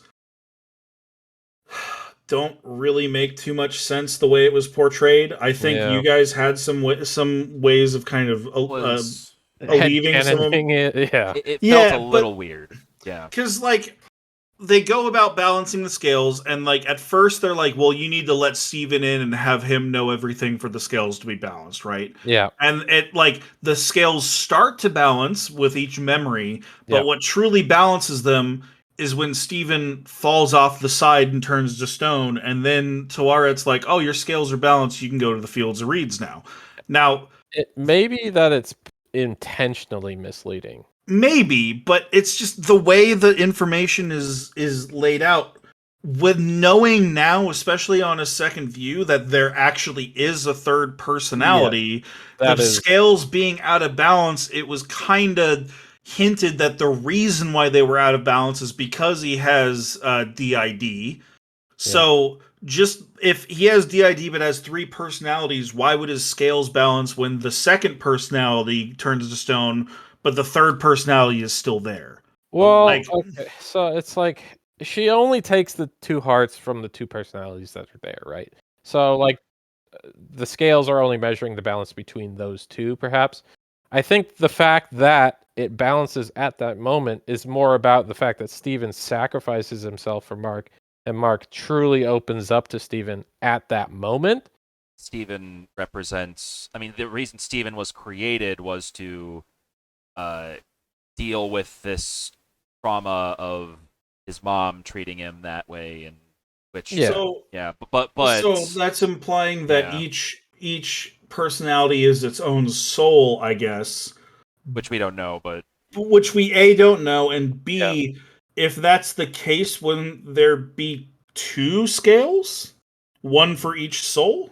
yeah, at the very least, Yeah, it is a little strange that they're yeah, measured together. at the very least, Um, like the logic of the scale and why and how we're measuring things at particular moments in time. I mean, I get like why it balanced if we're talking about just, Mark and Steven going away, but like when we're weighing somebody's quote unquote soul or whatever, or their heart against the feather of truth, uh, mhm. like what exactly is included on this other side of the scale that is coming from this person, like what is, like, I mean, if Jake is supposed to be in there, then I mean, if we're talking about a heart, like It should affect something. So yeah, I it's don't know. weird. I don't think he's. I don't think he's. I think it's silly that he's not the reason that they didn't balance, It would but make I more don't think sense, he's but being included in that calculation for some reason. yeah, but Um, like, I I'm think you're pretty yeah, right. sure that like they are being entirely truthful with each other, which is why the scales eventually balance, and Okay. and that they neither of them fully know about accept each Jake other, too. and it essentially indicates that the two of them together are one fully actualized human like Yeah, being, right? I Like guess it makes they sense too don't because need Mark made him, Jake. They right? have Jake. They don't need him to be completely fulfilled, right? That The fact that that they all makes sense. That all works for me, and I'm totally willing to accept it. I agree with you. I wish they had dropped the scales as a plot point before the gates opened, yeah, Right, and yeah, before he went. Then like because it just leaves too many questions. Like it doesn't yeah, in the end. It doesn't even the scales don't even really matter yeah. because they end up going back to the real world, being resurrected through Osiris and yeah. all Like that. Like Mark turns it's so around from the it field. Yeah, yeah, the scales end up not even mattering. So the fact that they made such a big deal out of it, just it's just weird. Doesn't it also not make sense that the scales would have to balance if they were going to return to life? like it's not a necessary requirement if Yeah, they're Yeah, because just like trying to it's turn only. around. I mean, yeah, it's only measured after you're dead, and sure they are dead, but like if the point isn't that they're still on the way to the field of reeds, Yeah, so and that was the time limit, then why are they worrying about it? something just popped into my head, and it's if he had died by Harrow judging him, then that maybe would have made a little bit more sense. But because he was murdered in Mm, like in a traditional way, right? Because we saw all the souls that were judged through Amit's power immediately went under the sands of the Duat. yeah, So it's like there was the scales were unbalanced, and you couldn't balance them. They were condemned right away, right? So like yeah. that plot point kind of changed because of the way he died as well. Mm, hmm. that that checks out. I think. Yeah, makes sense. Yeah, it's Um, just overall great episode. But no, I like, still love the Yeah, episode. It's yeah, just that one moment. It just kind of yeah, left me with more questions than it's answers. which another is not yeah, is not bad necessarily. yeah, It makes you want to explore more about this once you Um, get deeper into the lore of it, right? But yeah. then we come to the final episode where they have now been risen through going through Osiris's doors. Right, they're now back in the real world.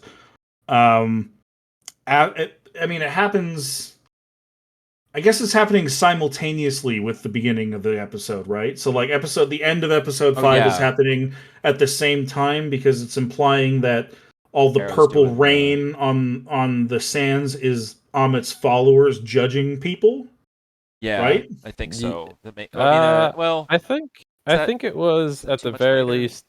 When Harrow was judging like the Yeah, guards and Yeah, stuff. yeah. maybe he was doing. Maybe while they were I escaping, think that was there still was more than before just Amit was that one resurrected. potential instance that he was doing. I'm sure, like there were, to get where he was going, he probably had to do more than just like the set of, border guards or whatever, perhaps. Yeah. But Okay. yeah, Mhm. we'll skip the whole Layla taking off her mask thing Yeah, again we because already you've talked already about talked Yeah. about that. But yeah, we Harrow and his followers, along with Layla, reach that chamber again. And it's in the interior of the Pyramid of Giza, is what they said. Oh yeah, I mean, we yeah, don't really know which one, but I guess it doesn't Mhm. matter. They just say the interior of the yeah. Pyramid of Giza. So Yeah. the gods finally realize that oh god, we're stupid. We didn't realize that this guy was actually freeing Amit all this time, and Khonshu was right. Uh, but I mean, granted, Khonshu wasn't perfect anyway. We didn't get like any sort of fight between Harrow and the Avatars, which I was a little disappointed in. That would have been Yeah, cool they to just kind see. of cut away.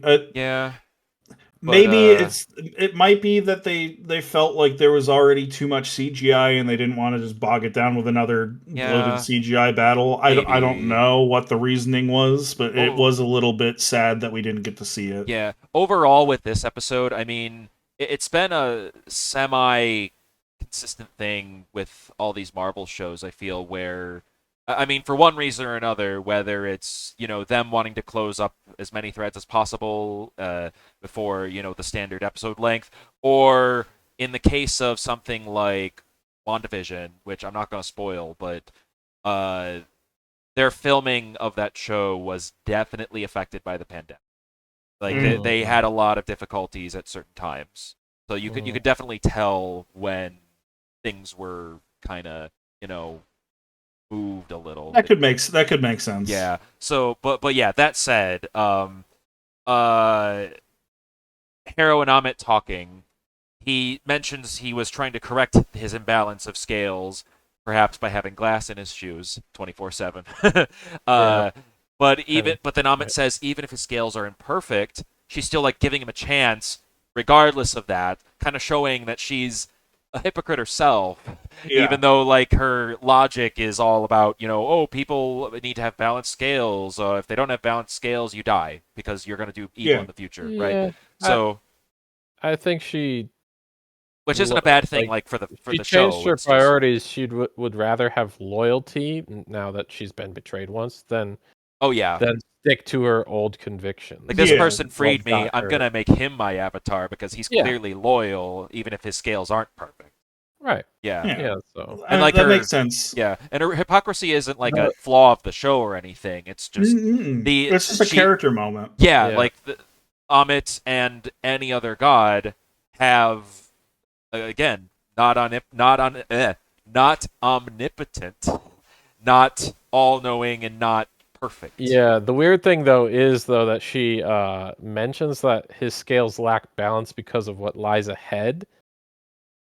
But does that mean that judging the souls of all the people in Cairo is evil? Or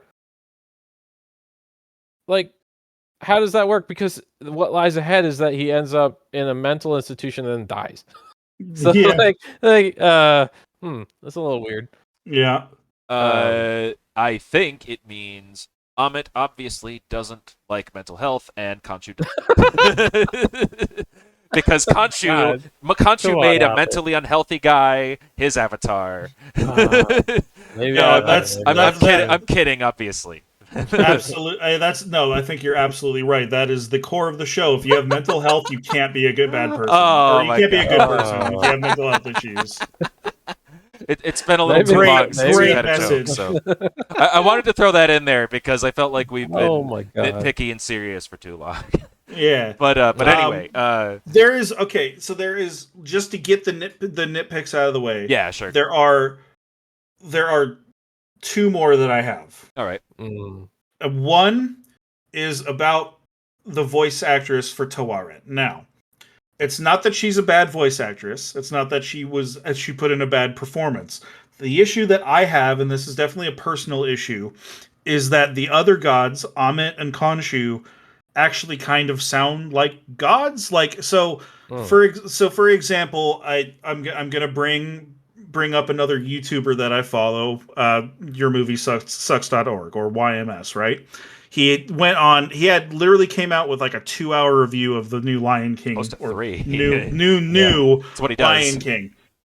But he mentions in the original Lion King Jeremy Irons and James Earl Jones and their performances, and how in certain moments, especially Jeremy Irons when he is voicing Scar, when he talks about how he quivers with fear, right? Or like, or what he has moments where he literally kind of growls like a lion, and you can feel, even without like watching the movie, just listening to the performance, you can hear that it is animalistic and that it is coming out of a beast. And James Earl Jones's voice is very regal and sounds like a king and like a lion. It sounds, Mm, very strong. I mhm. think they did that with Amit.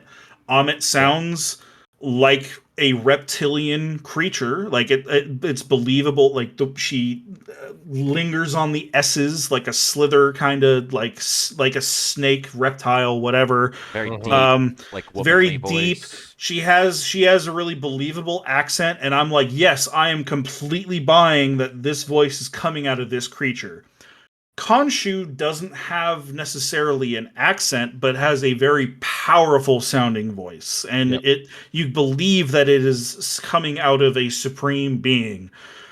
Tawaret just sounds like a 20-year-old British posh girl. I I don't know, like it just kind of doesn't, like, I get they were going for comedy, and like A little Yeah. bit, yeah. and I Yeah. get, like, it's not the voice actress's fault. She sounds like a lovely person. From what I've read, she had a lot of fun with the role, Was but it just doesn't Doesn't sync hit. up with me. It just Mm. there was something missing that Amit and Khonshu both had, and I just couldn't really take Tawaret seriously. Antonia Salib was. I hope I Yes. pronounced that correctly. That was her voice act.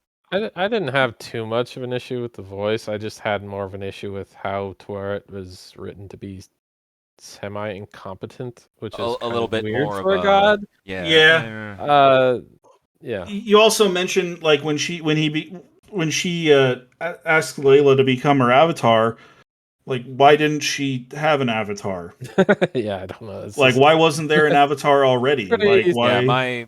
pretty small my plot hole overall, but it does feel like a plot convenience a little bit. yeah my thought of it was like if she's doing the whole duat boat thing and ferrying souls, she's probably not doing a ton in the human world. But at the same time, if she had an avatar, wouldn't that make her job easier? Yeah, then you would think if she didn't have too much Agree. time to oversee the human world, that she would have an avatar do that for her and outsource it. Like, Yeah. I don't know. That it just doesn't. It is, again, we get with the writing around Layla of convenience, right? Is it Yeah. she doesn't have an avatar because Layla needs to become one? Yeah, yes, it is why, Yeah. unfortunately. Um, And then yeah. I get, the last thing is, it is the ending, not the post credit sequence, because I think the post credit sequence actually saves this moment for me. But Oh at yeah. the very end, This is the other one when that we heard you rant about. yes, Like, this in the and this moment. is Yeah. this is my absolute last nitpick, and then everything from here on out of my mouth is going to be positive. I So swear. so you say, but I'm joking. But when they have after they've beaten Harrow and they bring Amit back into his body and are preparing to cast judgment upon him, and Khonshu is like, "Do it, kill them both." And then Mark is like, "No, I have a choice. I'm not gonna do it." Do it And yourself. then do it yourself. And then Khonshu he tells him to kill him again, and he's like, "No, that makes you just like Amit." No, not even close. Harrow has already done bad like that. It literally flows with his logic. It's it's not anything close to the same as Amit, because throughout the show, Amit is willing to judge people who have not committed evil yet. That is the problem between her and Khonshu.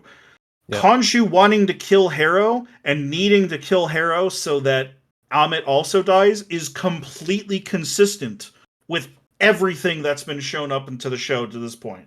So the choice to spare Harrow was dumb.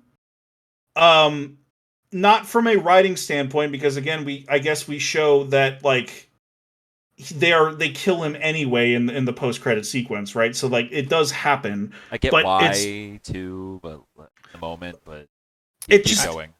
it just doesn't it's not consistent with their philosophy. And Mark I has been shown to kill people who deserve it in the past anyways.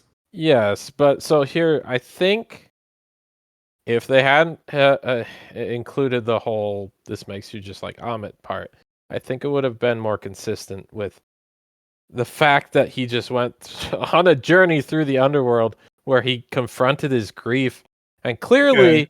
did not enjoy the fact that he killed these people for Okay. Khonshu. So Like, then you can say that. Say, I'm not going to kill for you yeah. anymore. You do it. Not, oh, that makes you just like Amit. Again, Because I no. agree. I agree.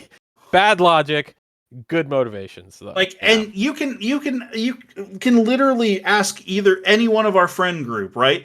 While we were watching it that first time, I was kind of seething, and they Yeah. were all talking about it. And I'm like, nope, I'm gonna wait till the post credit sequence before I say Yeah. anything because I don't want to flip my fucking lid.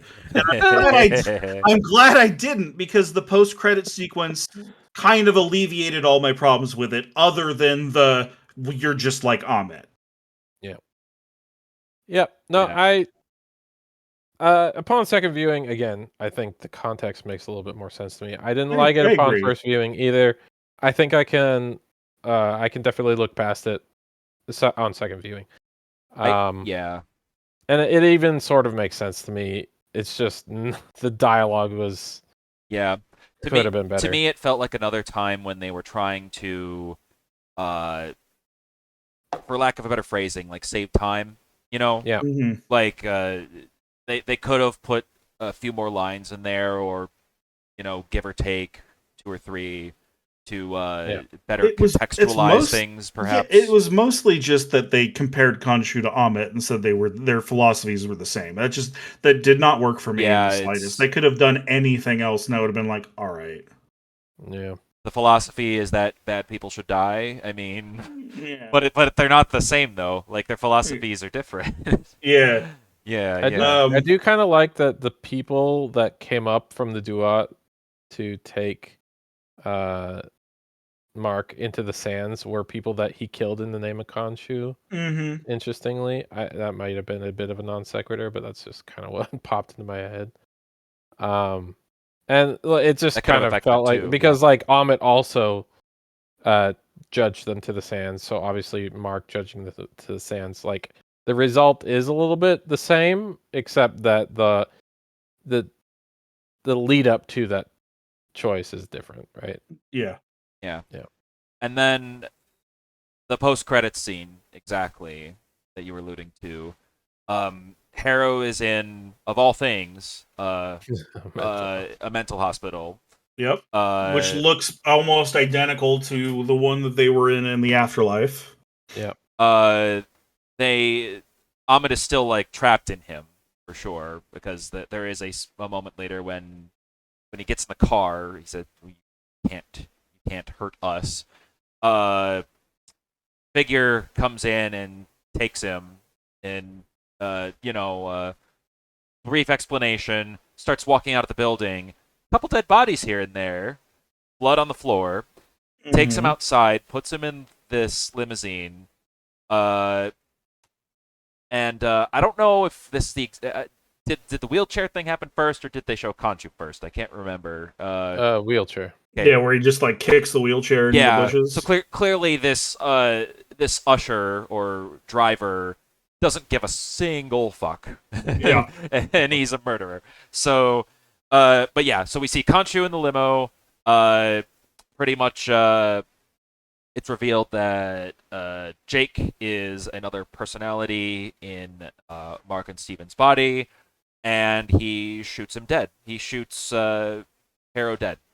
Yep. And ties it all up pretty nice. And that was the moment where I'm like, all right, thank God. But yeah, like I really I would, I mean, again, would be really surprised if it didn't happen, and it's friggin' Disney, so it's gonna happen, I assume. Yeah. There needs to be a season 2. Like, obviously, with this type of ending and everything that could potentially happen, I believe with the comics, there's so much more that can be explored. Khonshu himself is obviously not the, far from benevolent, for God's sake, but like, he's not like the giver, like saver of Mark's life as he once as it was once suspected, by us of the viewer. So I have heard rumors that in season 2 we might see flashbacks of this season from Jake Lockley's perspective. So some of the fights where he takes over, maybe we'll see the moment where he like actually beats Harrow in the big CGI fuckfest at the end. Like we might see it from his perspective. We didn't get to that see would be that. Awesome. That was a little disappointing too, that we didn't get to see that. It kind of ended with just a blackout, There are some rumors that maybe we would see those scenes again from a different perspective, which would be cool. That would be incredible. Absolutely, I would want that to be in season. Yeah. Watch together again. Fuck. One last thing too. We didn't mention it, but like we did a lot of shitting on Layla. Her outfit was awesome. The way she shot, awesome. When she became an avatar, like I was super in. Yeah. I thought she was really, really cool. I loved her design. I had to look up the whole final fight scene pretty much was full of wins. Oh yeah. I love the finale. Layla's costume and like her hero, like the wings and everything. Like it was so cool to me. Like I had to look up like what it was. It's called. I mean, I don't think they don't ever mention it in the show. I'm pretty sure. Like, she's the Scarlet Scarab. And the Scarlet Scarab. Yeah, Scarlet Scarab. And like the Scarlet Scarab, I think in the comic, and I could be wrong. I mean, but like I don't believe. I mean, it's definitely not like as it's portrayed in the show. I mean, I know the MCU takes a lot of liberties with its adaptations for, various understandable reasons. But like. Scarlet Scarab, I think, is. Let me see here. I'm opening a tab real quick. While you do that, I will say that even though I do love the outfit, it like I'm not like an expert on Egyptian mythology or anything, but I do find it interesting. I find it strange that she kind of almost looks like Isis, or how some depictions of the god Isis or Isis, as some people pronounce it. I mean, it doesn't bother me. I still think she looks awesome, and I believe that she's the avatar of Tuaret. It was just kind of like weird in my brain because I'm like, wait, this doesn't scream hippo to me. But then again, Moon Knight didn't really scream like Raven or Crow, so yeah. Maybe Tuaret is acquainted with, or is like a bit of a fangirl for Isis. Yeah, maybe that could be. That could be. Who knows? Maybe we'll find out more in season 2. It was just something I noticed. Something not an issue. This is interesting. Like in the comics, there's a doctor named Abdul Faul, who uses an artifact called the Ruby Scarab to transform into the Scarlet Scarab hero. It's Oh, interesting because that was her dad, It right? was her dad, yeah. maybe Or maybe Layla's it was her grandpa, maybe I don't because know. her last name is Fauli. Layla Yeah. Al Fawli, yeah, or Yeah. something. Abdul Al Fawli was her dad. Yeah.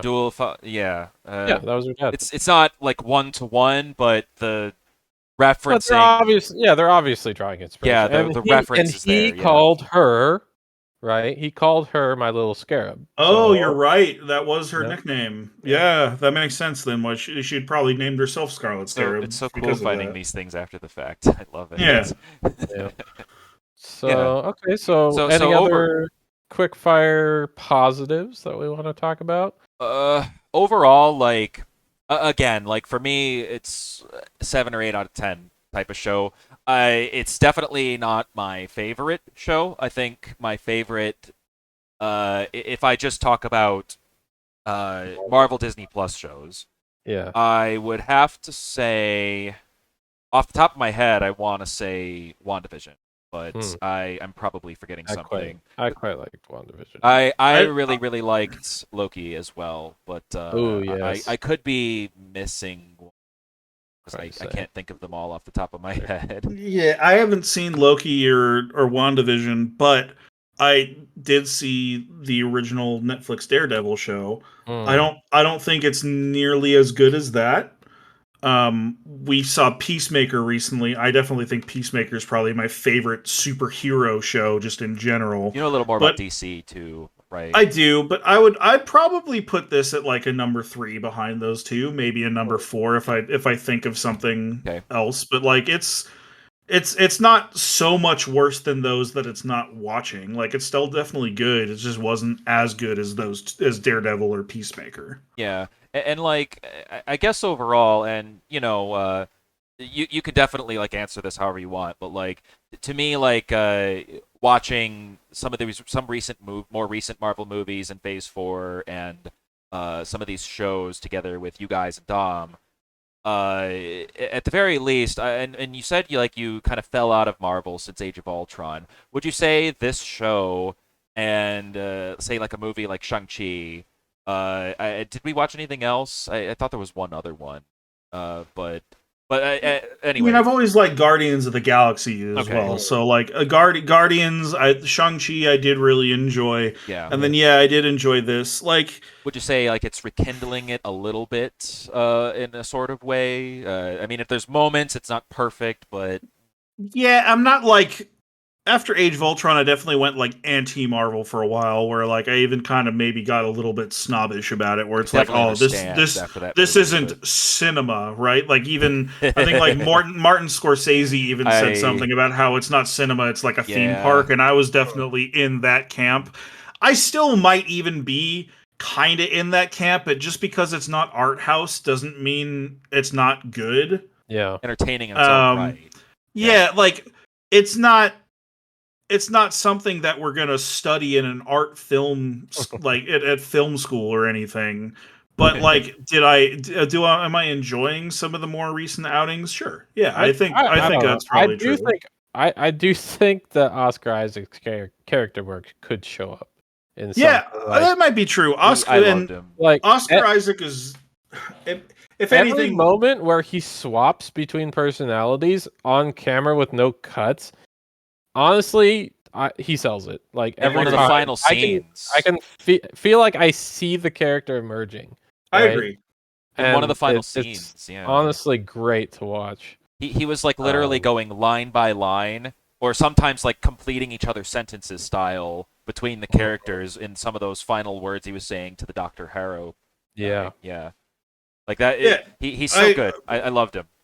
I Amazing. completely agree with that, and um, I'm definitely about it. I'm not like anti Marvel or Mhm. anything anymore. It has your curiosity now, at the very Yeah, least. and like we're all watching it. We all watch it together. That also Yeah, helps. that definitely helps. Yeah, Watching it together and reacting together and everything, uh, regardless if you love it or hate it, it makes it that much better too, just in the yeah. moment, right? yeah. Yeah, for sure. So, any other small wins? For me, I know I love basically any comedy scene involving Steven. I Yeah. think they did a great job with him, with how his stuff lands. Including like that one where he's fighting for the body during that big fight with the horses and the spears, and immediately he gets stabbed by like 5 of them, and it's like, take it back, take it back. Yeah.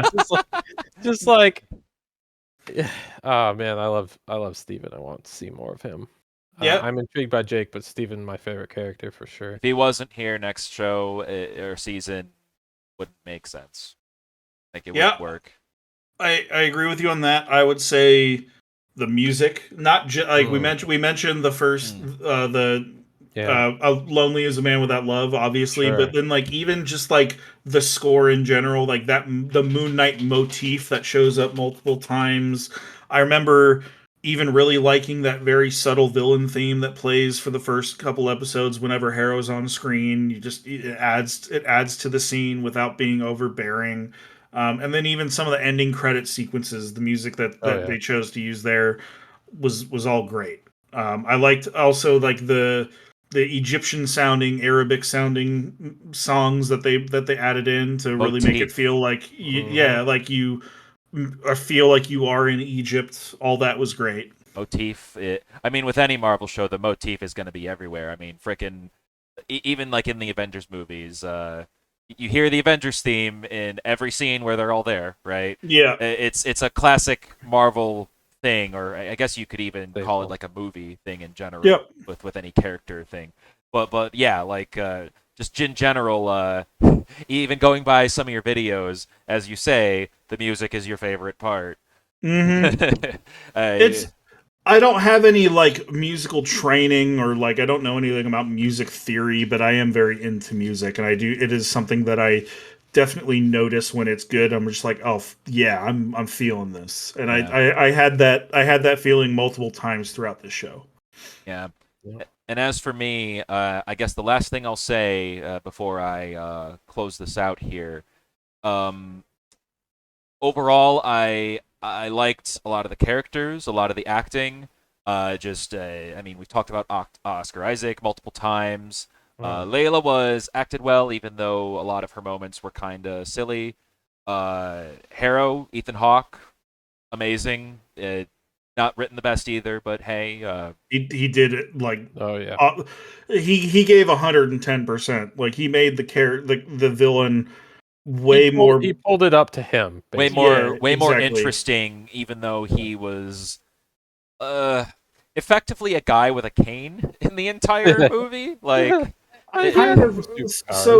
so to kind of give a comparison to another villain, he kind of reminds me of like Ronan in the first Guardians of the Galaxy's movie. Yeah, where he's just like a villain who's there who does things, except for instead of having someone who it said they got Ethan Hawke, who put in like an actual brilliant performance to bring it like above the level that Ronan was at. Yeah, he did way more than Ronan did too. Yeah. But yeah, just overall, the show is really solid. Not perfect, obviously. I mean, very few things are, and I think for the most part, we would probably recommend it to anybody, at least to watch it once through, maybe twice to catch all the stuff that you missed the first time. I mean, that's what we did, right? If you're listening to us, I hope you've already watched it. But like, if you think you can't make it past the third episode, just keep going. For sure. Very damn good. For sure. Yep. But yeah, solid show overall, I would say. Well, that's it, guys. Thank you so much for watching. Hopefully you enjoyed us nitpicking the hell out of Moon Knight while also sharing our moments of enjoyment. You know, we enjoyed it for the most part, as I said. But if you enjoyed our show, please leave a like and subscribe if you want to see more. If you agree or disagree or whatever else, feel free to leave a comment down below. Other than that, we plan on having a new episode out around every 2 weeks or so. I mean, I know this is the pilot, so, you know, we will definitely, be improving things over time and stuff. So, if you want to see us grow and improve, feel free to follow us. You can find me, like I said at the start, on Twitter at Claymore_ at the end. You can also find me on Twitch, twitch.tv/Claymore, where I sometimes stream my community WoW raids as well as other random games. And how about you guys? Super? Yeah, come check me out at SuperSheepin Reviews. I kind of just do reviews on random games I feel like doing, and sometimes I'll make some meme videos of games. Just if you're into gaming, just come check me out, see if you like me, and if you hate me, let me know. Just make sure to like and subscribe first. You can't find me anywhere. I'm in my basement, and you're not allowed. If you want to visit him in his basement, you can. I mean, no Stay out of- guarantees, but No. It's only for me. I'm not even allowed in his basement. I No, live it's alone. my basement. Stay out of my basement. other than that, thank you so much for watching, friends, and we'll see you next time. Yep, see you in 2 weeks. Bye-bye.